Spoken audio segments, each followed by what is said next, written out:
Se você é novo por aqui, você vai descobrir hoje que um dos nossos hábitos mais frequentes é o de estudarmos juntos a Bíblia através de algumas séries.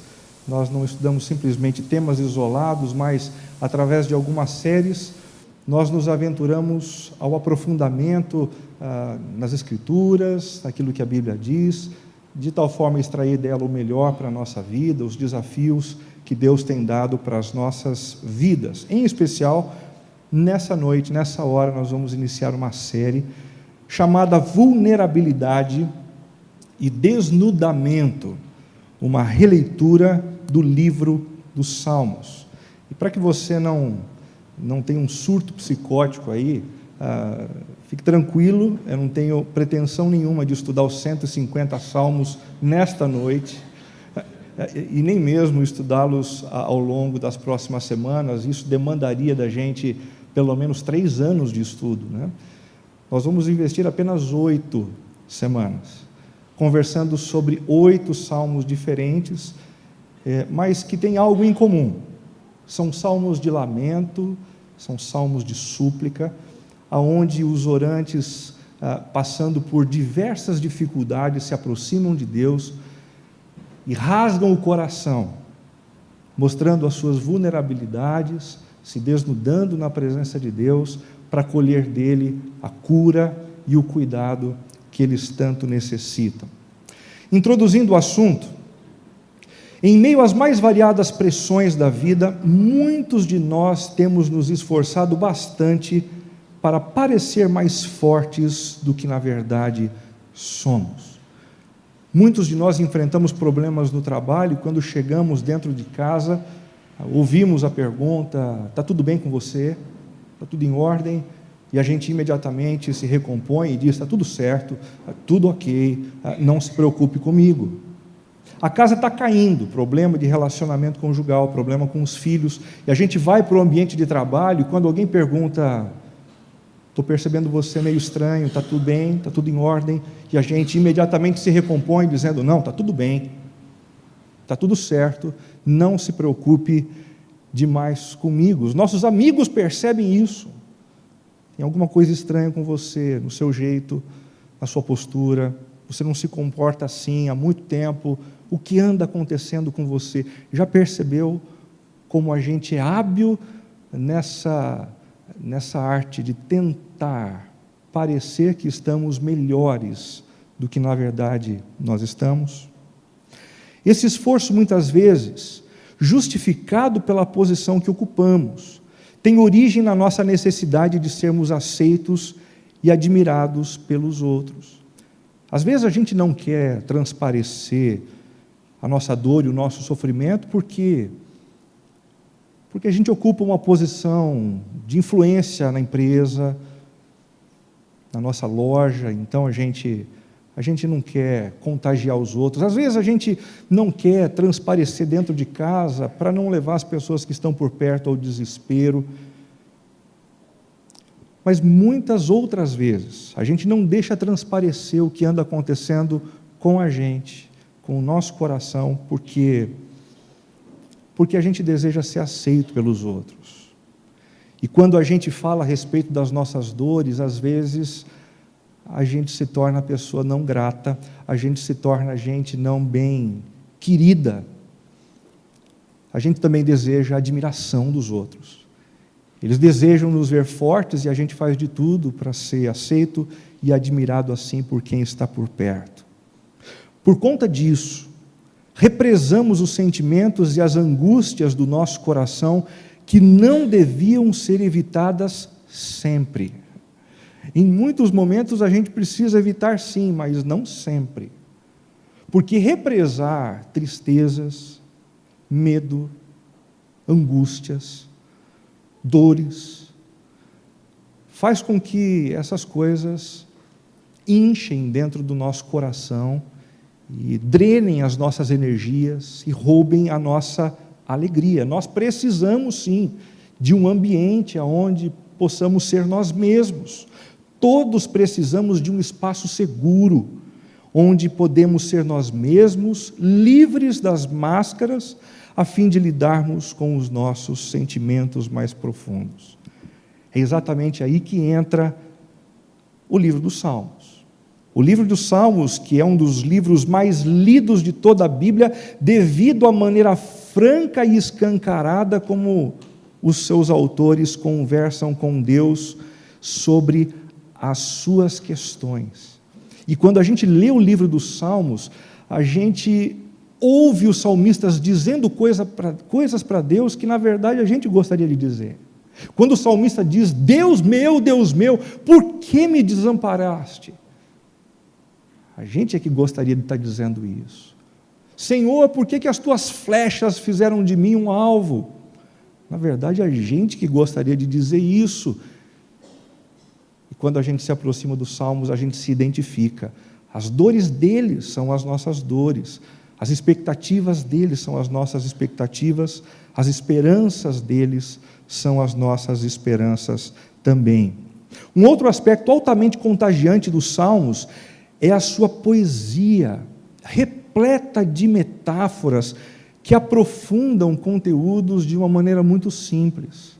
Quando a gente ouve, por exemplo, o Salmo 23, que diz: o Senhor é o meu pastor, imediatamente a nossa imaginação voa, e a gente já começa a imaginar o Senhor se aproximando de nós como um pastor de ovelhas cuida dos seus animais, zelando para que os seus animais não sejam atacados de maneira mortal, zelando para que eles tenham sempre proteção, zelando para que eles tenham sempre comida, zelando para que eles sejam sempre muito bem cuidados.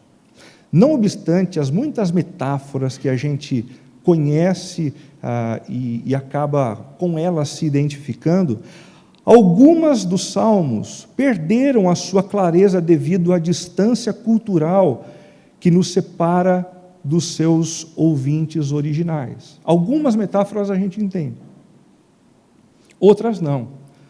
Pudera, né? Há um tempo atrás, há uns dias atrás, eu contei uma piada para o meu filho, Rafael, de 12 anos, ele ficou olhando assim para mim.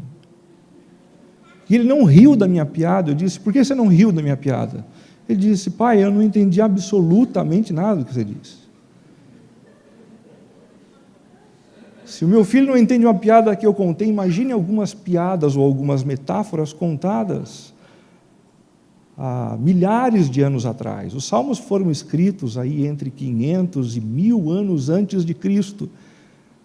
É tempo para chuchu, é muita distância mesmo.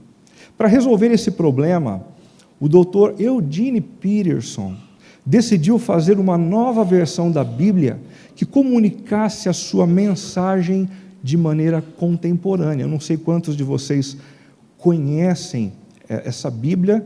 Ela não é uma tradução da Bíblia, mas ela é uma versão baseada nos seus textos originais, fantástica, onde essas metáforas são recuperadas e trazidas para o nosso dia a dia, de tal maneira a entendermos o que os autores originais da Bíblia tentaram nos dizer. Ela se chama A Mensagem.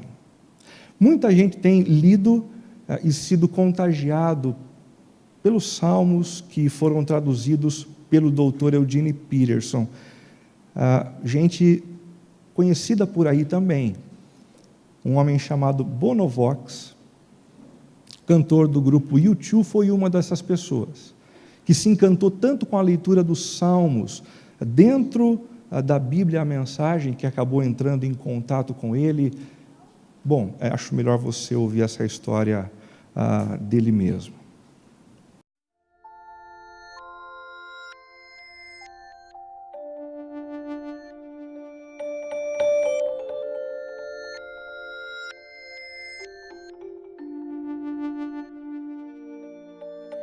Mr. Peterson, Eugene,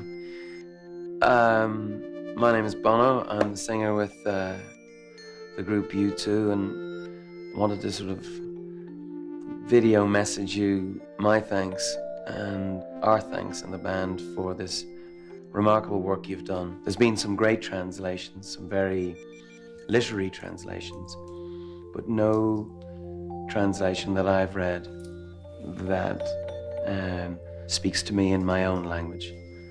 So I want to thank you for that. Take a rest now, won't you? Bye. I never heard of Bono before. And then one of my students showed up in class with a copy of the Rolling Stones. Rolling Stones? And in it, there was an interview with Bono in which he talked about me and the message. And he used in some, slangy language about who I was. And I said, "Who's Bono?" And they were dumbfounded. I'd never heard of Bono. But that's not the circle that I really travel in very much. So that's how I first heard about him.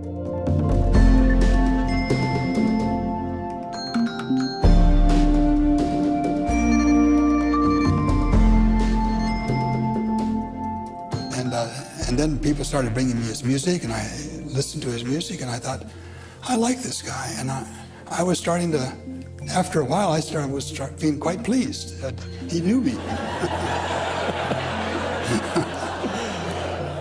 Yes, but the rest of the story is when he invited you to come and hang with them for a while, you turned him down. I was pushing a deadline on the message. I was finishing up the Old Testament at the time, and I really couldn't do it.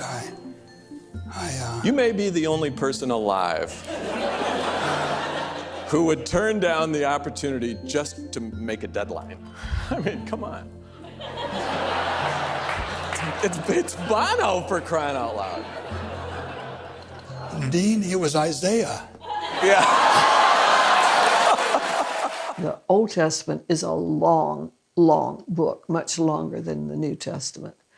And it did take a long time and a lot of devotion on both of our parts to have that happen.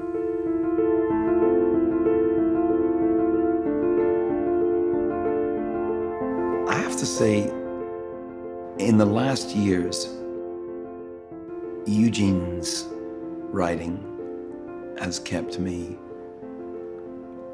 as sane as this, if you call it sane, which you probably won't. Run with the Horses. That's a powerful manual for me, and it includes a lot of incendiary ideas. I hadn't really thought of Jeremiah as a performance artist. Why do we need art? Why do we need the lyric poetry of the Psalms? Why do we need art? Because the only way we can approach God is, if we're honest, through metaphor, through symbol. So art becomes essential, not decorative. I learned about art. I learned about the prophets. I learned about Jeremiah with that book, and that really changed me. And then several years later, this was about 4 or 5 years ago, Bono would like me to come to Dallas, Jan and me, to come to Dallas for a concert. We went to the concert. He was very sensitive to us. We were really well cared for, had really good seats. And I'd never seen a mash pit before. That was my introduction to the mash pit. Is it a pit? It's a mosh pit. Mosh pit. Okay. You can see how uneducated I am in this world. And we had it was a 3-hour lunch. And we just had a lovely conversation. It was just very personal, relational. He didn't put me on any kind of a pedestal, and I didn't him. So we were very natural with each other. But I was just, through that 3-hour conversation, I was just really taken by the simplicity of his life, of who he was, who he is. And there was no pretension to him. And so at that point, I just, felt like he was a companion in the faith. I waited patiently for the Lord.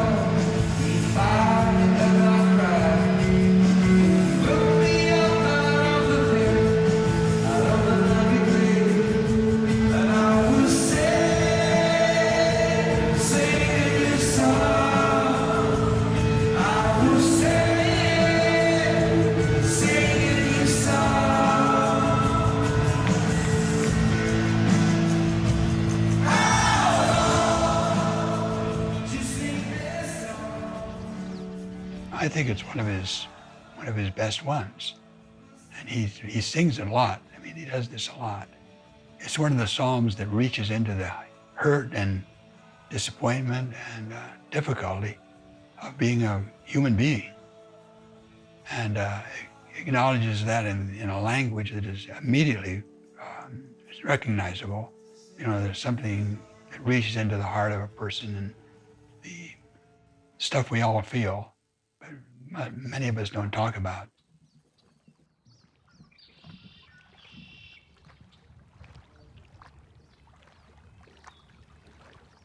I waited and waited and waited for God. At last, he looked, finally he listened, and he lifted me out of the ditch. He pulled me from deep mud. He stood me up on a solid rock to make sure that I wouldn't slip.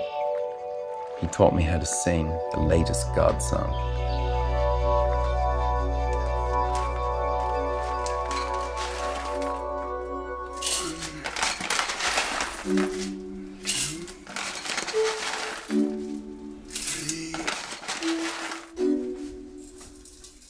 We're at Eugene and Jan Peterson's home. Bono is coming here, flying here from Vancouver in order to meet, be together, connect as friends, but also have a conversation about the Psalms in order to share this common love for the Psalm and bear witness to others of the beauty and power of the Psalms. Cookies are just about done.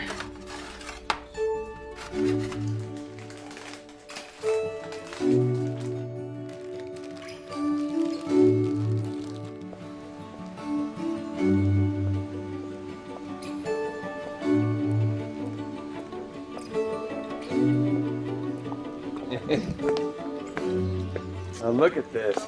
It's so good to have you here. Great to see you. Oh, God bless you.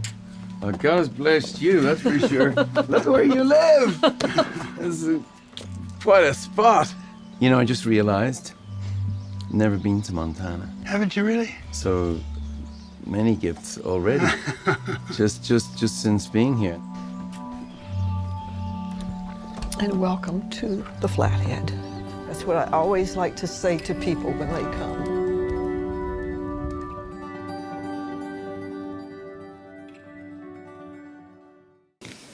Se você está curioso para saber o conteúdo dessa conversa, você volte domingo que vem.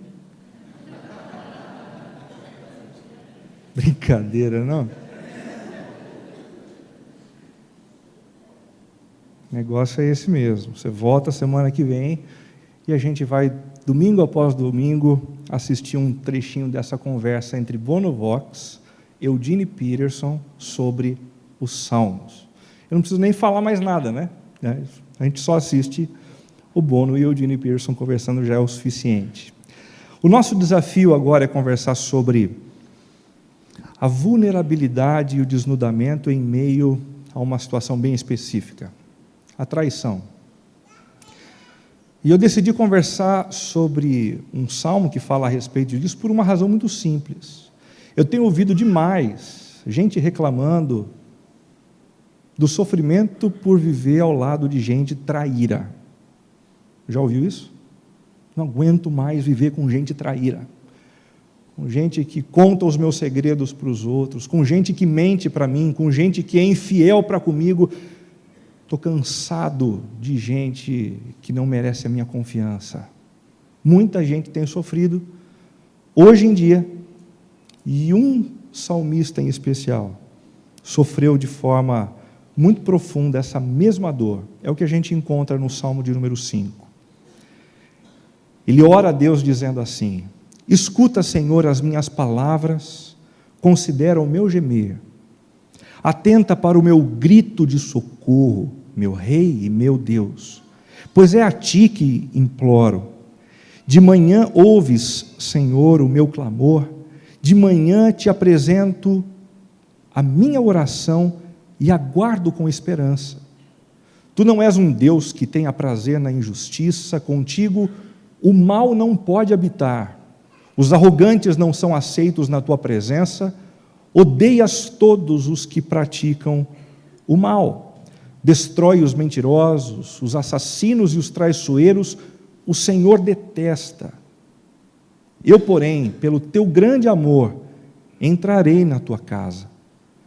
Com temor me inclinarei para o teu santo templo. Conduze-me, Senhor, na tua justiça, por causa dos meus inimigos. Aplana o teu caminho diante de mim. Nos lábios deles não há palavra confiável. Suas mentes só tramam destruição. Suas gargantas são um túmulo aberto, com suas línguas enganam sutilmente. Condena-os, ó Deus. Caiam eles por suas próprias maquinações. Expulsa-os por causa dos seus muitos crimes, pois se rebelaram contra ti. Alegrem-se, porém, todos os que se refugiam em ti, cantem sempre de alegria. Estende sobre eles a tua proteção, em ti exultem os que amam o teu nome, pois tu, Senhor, abençoas o justo, o teu favor o protege como um escudo. A primeira pergunta que surge diante de uma leitura como essa é naturalmente a que eu coloco aqui. Quem é o salmista que se desnuda diante de Deus nesta oração? E a primeira resposta a essa pergunta é: um ilustre desconhecido. Diferente do que acontece com outros salmos, onde a autoria é mencionada, ou até mesmo atestada por versículos do Novo Testamento, aqui a gente não tem um autor. E isso é, de cara, uma notícia muito interessante, porque revela que nós não precisamos de credenciais para nos apresentar diante de Deus, a fim de processar as nossas dores. Não importa quem você é, não importa o trabalho que você tem, não importa a sua profissão, não importa se você tem muito dinheiro ou se você tem pouco dinheiro, pouco importa isso para o Senhor. O que importa para Ele é o que você está passando, as suas necessidades. Ele deseja ouvi-lo. O salmista é, segundo o versículo 1, um servo do Deus verdadeiro. Na sua oração ele diz: escuta, Senhor. Quando você lê o Salmo, você percebe que ele conhece muito bem o coração do seu Deus, e agora ele chama o seu Deus de Senhor. E isso não é uma expressão meramente ilustrativa, casual. Ele reconhece o senhorio de Deus sobre a sua vida. Ele é alguém que busca Deus e quer permitir que Deus organize a sua vida. Ele quer que Deus decida a maneira como ele deve se comportar dentro de casa, no trabalho, nos negócios.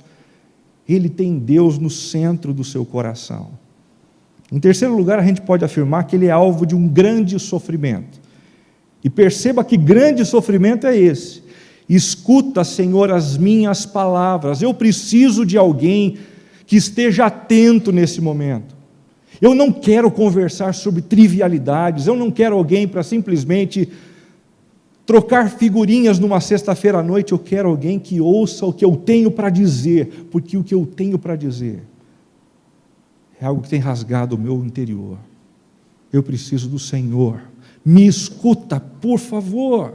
Considera o meu gemer, atenta para o meu grito de socorro. Perceba como ele alterna, no meio do sofrimento, entre o desejo de gritar e a capacidade de gritar no meio do sofrimento. Socorro, Deus! Me ajude! Eu não tenho ninguém com quem contar. Eu tenho sido lesado por algumas pessoas. E em outros momentos, a dor é tão grande, o sofrimento é tão intenso que ele não consegue gritar. Ele tenta e a voz não sai. E por isso ele simplesmente geme. Já passou por uma situação assim? Sem força nem mesmo para poder gritar por socorro. Às vezes, conversando com algumas pessoas no consultório da igreja, eu percebo exatamente isso. Algumas pessoas falando até baixinho, por não ter mais força de encarar determinadas situações duras, difíceis, fruto, muitas vezes, da ação de gente má que nos cerca. E por último, o salmista é um ilustre e desconhecido servo do Deus verdadeiro, alvo do grande sofrimento pela ação de gente perversa. Ele diz no versículo 8, por causa dos meus inimigos. Puxa vida, mas um servo de Deus tem inimigo? Tem inimigo pra caramba. Sem dúvida nenhuma, a gente não ganha nenhum tipo de licença para viver sem inimigos quando a gente se une a Deus.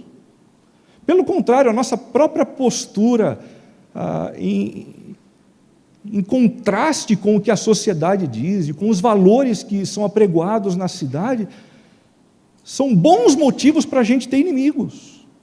Você imagina quando você, por exemplo, vai vender uma propriedade e o sujeito se aproxima de você e diz, espera um pouquinho, vamos tentar ver uma forma da gente pagar menos imposto aqui, que tal a gente passar por um valor abaixo? E você diz, sinto muito,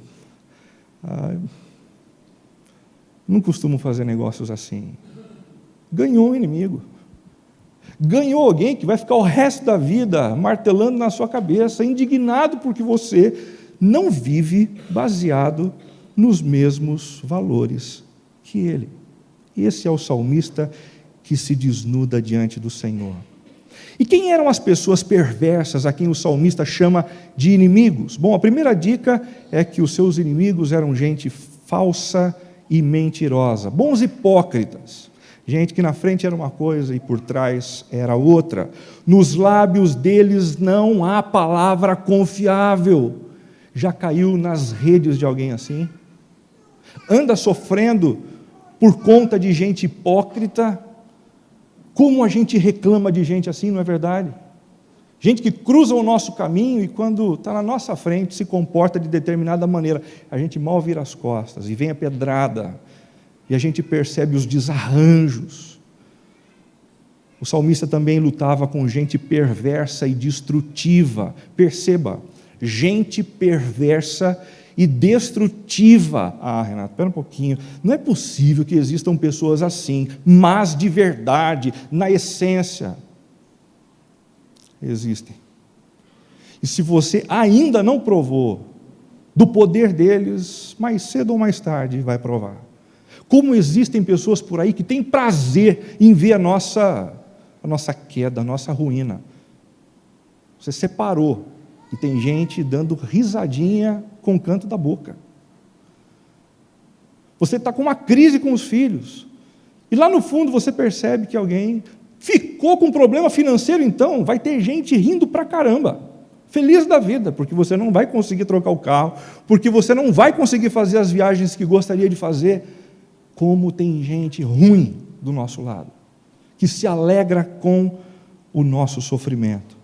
O salmista também sofria com gente astuta e fraudulenta, aqueles espertalhões, que sempre esperam os momentos em que a gente está vivendo na fragilidade, para nos fazer propostas indecentes, para tirar o que a gente não tem, para engolir o nosso próprio corpo. Suas gargantas são como um túmulo aberto. Se a gente dá ouvido às palavras dessas pessoas, o que a gente encontra é a própria morte.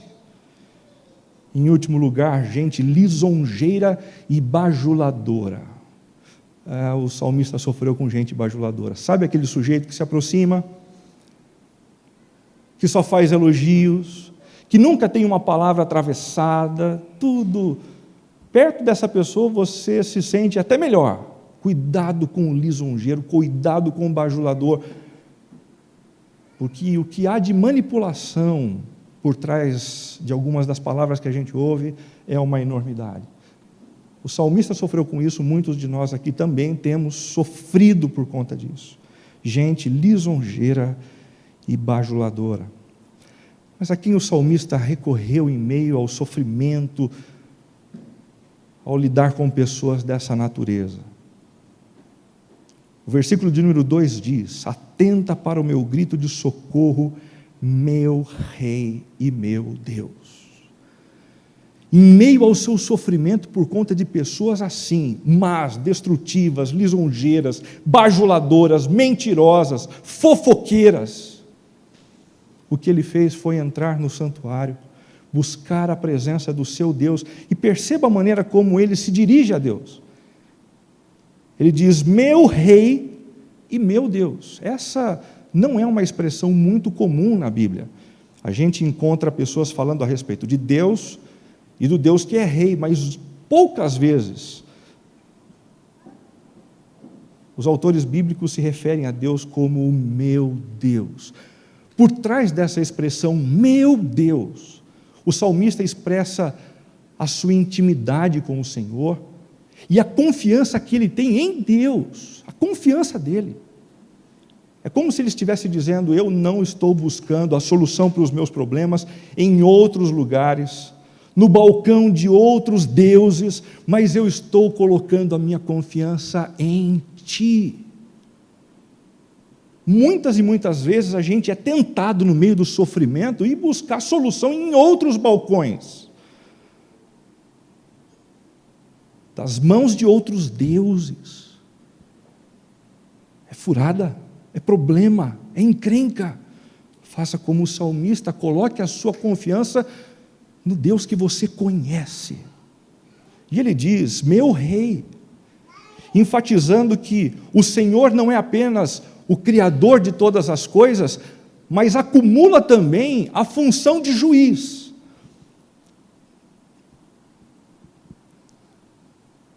Talvez seja por isso que a gente tem tanta dificuldade de entender Deus como alguém que julga.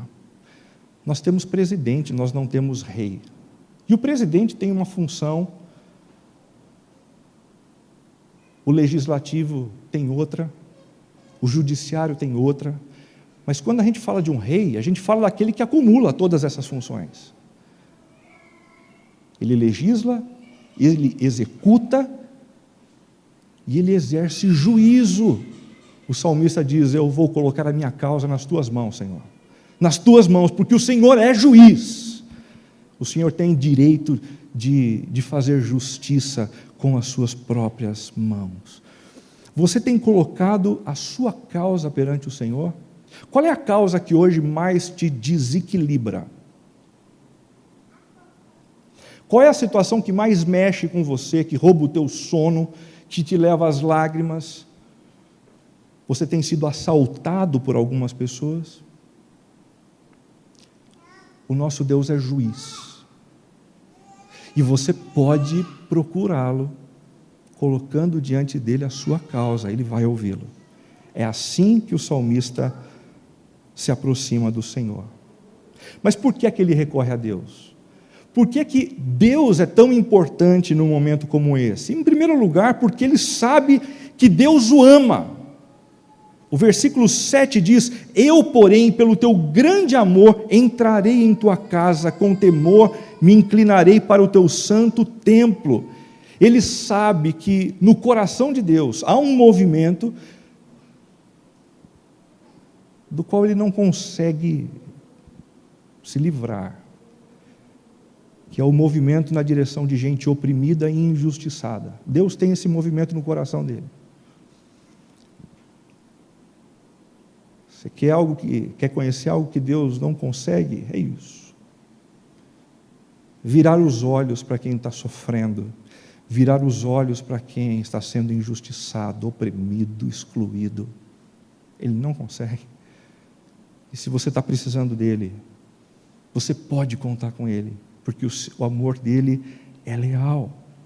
Mas não apenas por isso, o salmista recorre ao seu Deus, porque ele sabe que Deus também é justo. São duas virtudes de uma mesma pessoa, dois lados de uma mesma moeda. O nosso Deus é todo amor, mas ao mesmo tempo é justo. E se você precisa de justiça, Ele tem justiça para oferecer. Tu não és um Deus que tenha prazer na injustiça. Contigo o mal não pode habitar. Os arrogantes não são aceitos. Odeias os que praticam o mal, destróis os mentirosos, os traiçoeiros, detesta. Ele sabe que Deus é justo, e ele menciona isso através de 3 negativas e 3 imperativos positivos. Não tem prazer na injustiça, não pode habitar com o mal, e não são aceitos, e 3 positivas: odeias, destróis e detesta. Alguns de nós crescemos com a ideia de que Deus é um velhinho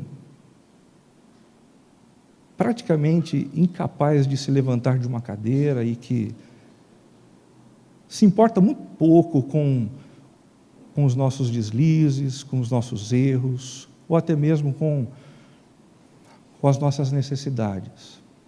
Essa não é uma imagem trazida para o nosso coração das Escrituras. Essa é uma imagem mais coerente. Um justo e reto juiz. Ao longo dessa semana, um juiz brasileiro foi condecorado nos Estados Unidos como uma das pessoas mais influentes da nossa sociedade.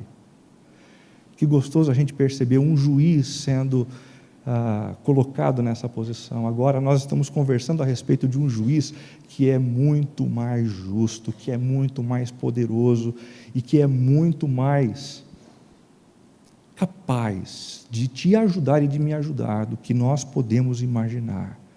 O salmista recorre a Deus porque Ele o ama e porque Ele é justo.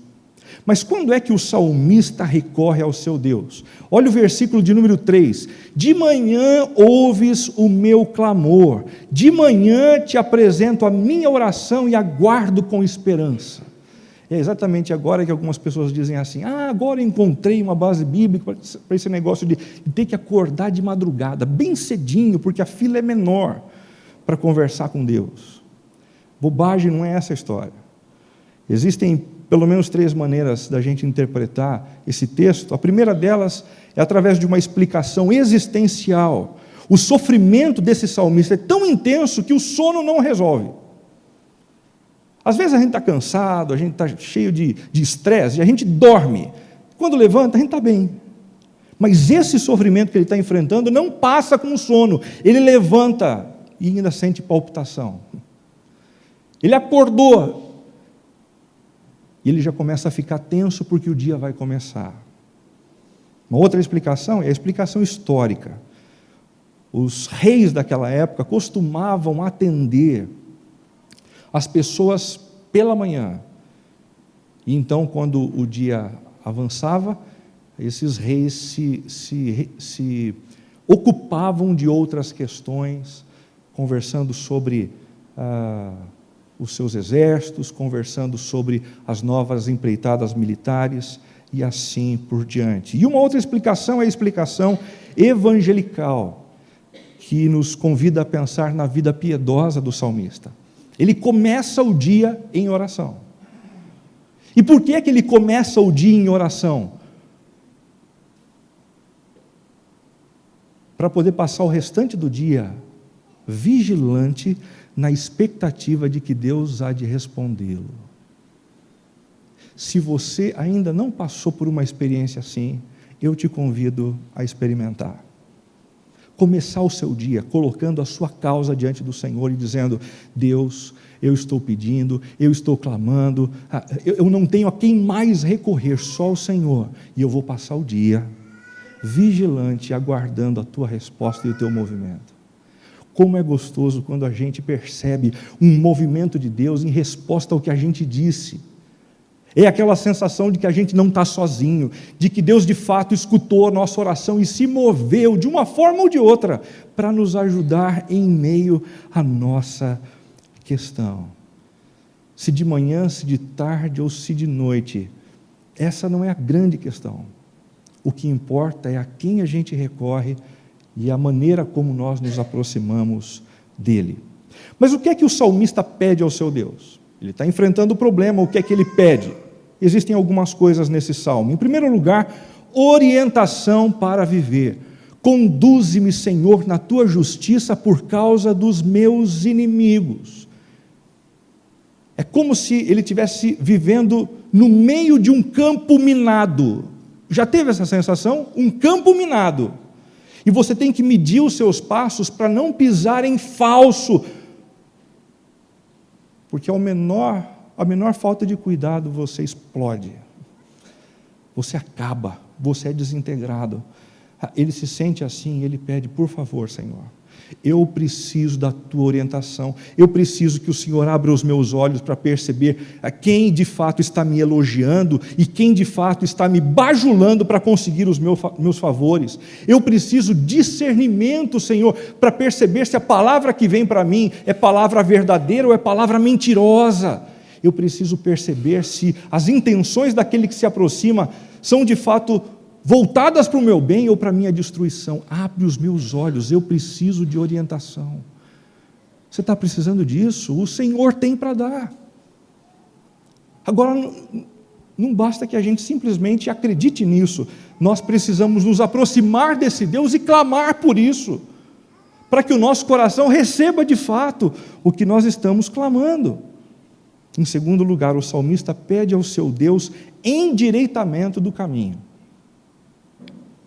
Aplana o teu caminho diante de mim.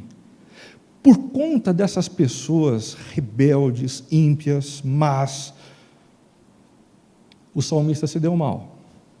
Ele encontrou uma série de problemas, talvez tenha se endividado, talvez tenha quebrado relacionamentos, perdido amigos, muita coisa ruim aconteceu. E agora ele está clamando, dizendo assim: aplana o meu caminho. Aplana o meu caminho, Senhor. Existem coisas que a gente pode fazer para aplanar o nosso caminho. A gente pode procurar uma pessoa a quem a gente magoou. A gente pode pedir perdão com humildade a respeito de algo que a gente disse e não deveria dizer. Existem coisas que a gente pode fazer, mas existem outras que não. Existem coisas das quais a gente só sai, situações das quais a gente se livra apenas quando um sopro divino aparece. Senhor, aplana o meu caminho, diz o salmista, aplana. Faz o que eu não posso fazer, Senhor. Em terceiro lugar, ele pede a condenação dos inimigos. A condenação, condena-os, ó Deus, caiam eles por suas próprias maquinações, expulsa-os por causa dos seus muitos crimes, pois se rebelaram contra ti. Nossa, como ele é vingativo, hein? Nossa, como o salmista é mau. Não, não é vingativo, não é mau. Pelo contrário, o que a gente tem aqui é o contrário da vingança. É o abandono da vingança. Para simplesmente dizer: Deus, eu coloco nas tuas mãos o fazer justiça. Por que a gente deve colocar nas mãos do Senhor a justiça? Porque a gente não tem boa medida. E todas as vezes que a gente tenta fazer justiça com as próprias mãos, o que a gente faz é vingança.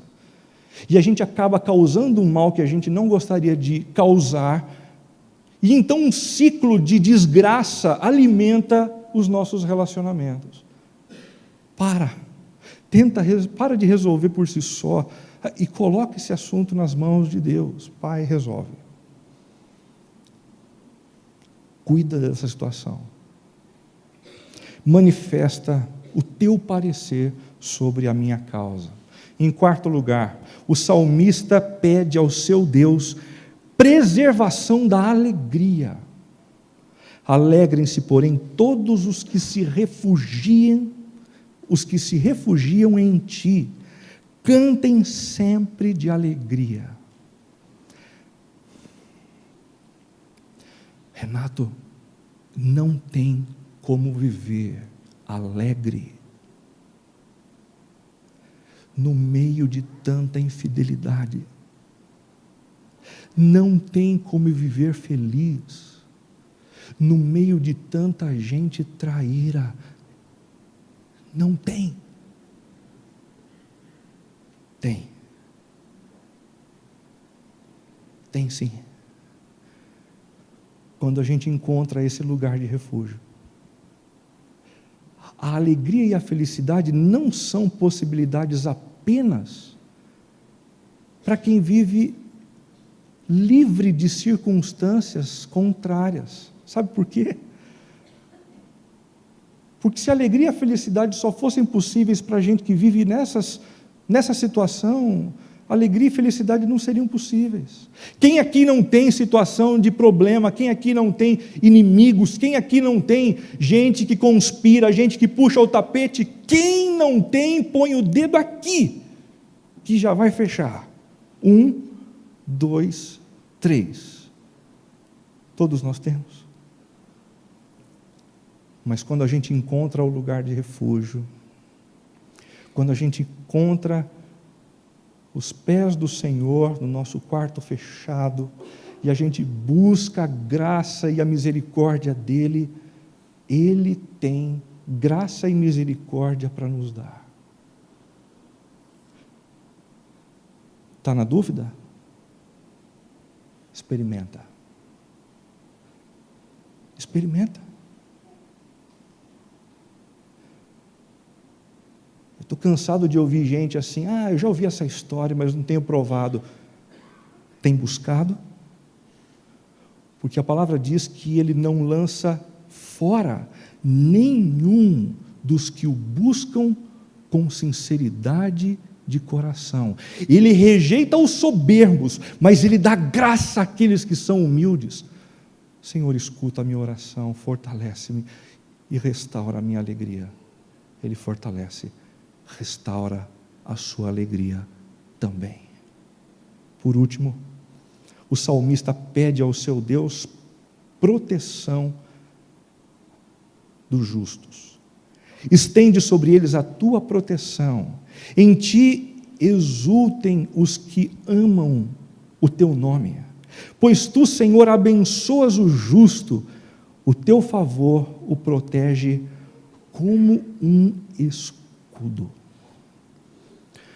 Protege-me, Senhor, e protege aqueles que têm buscado viver a tua vontade. Concluindo, gente, caso esteja necessitado de alguém com quem conversar sobre as suas questões mais íntimas, lembre-se de que Deus não está apenas disposto a ouvir, como também tem como ajudá-lo. É muito bom poder conversar com um amigo sobre os problemas, sobre as crises, é muito bom, e eu também procuro. Mas os nossos amigos não têm os recursos que o Senhor tem para nos ajudar. Não tem. Caso esteja sofrendo pela ação de gente infiel e traiçoeira, reconsidere o acesso que você tem dado a elas sobre suas questões mais íntimas e pessoais. Proteja-se. Tem gente que reclama de gente traiçoeira, de gente que não consegue guardar segredo, mas você também se abre para todo mundo.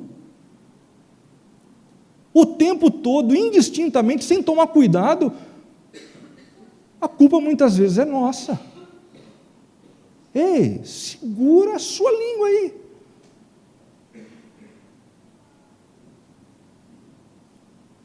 A nossa intimidade deve ser dada de maneira proporcional à confiança conquistada por aqueles que estão ao nosso redor. Seja sábio nisso.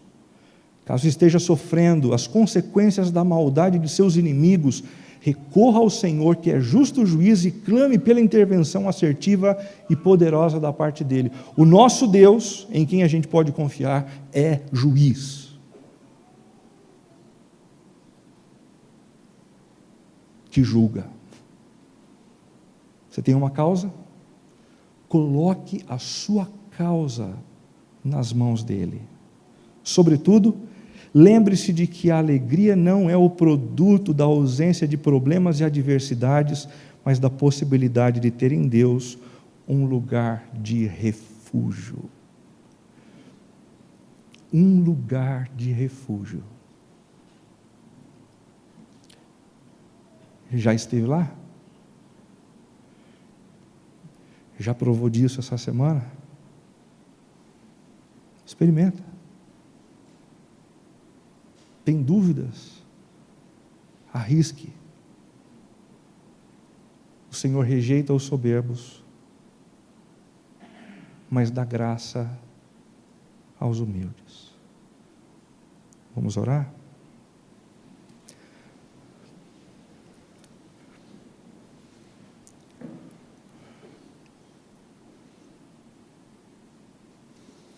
Pai, nós somos mais vulneráveis do que gostaríamos. Nós somos mais frágeis do que aqueles que estão ao nosso redor podem perceber. Mas é libertador saber que o Senhor nos conhece e continua nos amando. Recebe nessa hora as nossas dores, Pai. Como tem gente aqui nesta noite sofrendo, guardando no coração as mágoas, os atropelos, as bombas que foram lançadas impiedosamente contra eles. Que o Senhor os abrace, que o Senhor os envolva e que o Senhor, neste espaço de refúgio, restaure neles a alegria da Tua salvação. O fato de pertencerem a Ti. Nós clamamos nesta hora em nome de Jesus, aquele que enfrentou as mesmas dores e as mesmas lutas que a gente, os mesmos traiçoeiros e obstinados que enfrentamos todos os dias, demonstrando assim capacidade de nos entender e com a sua ressurreição, poder para nos ajudar. Em nome e por amor de Jesus é que nós oramos. Amém.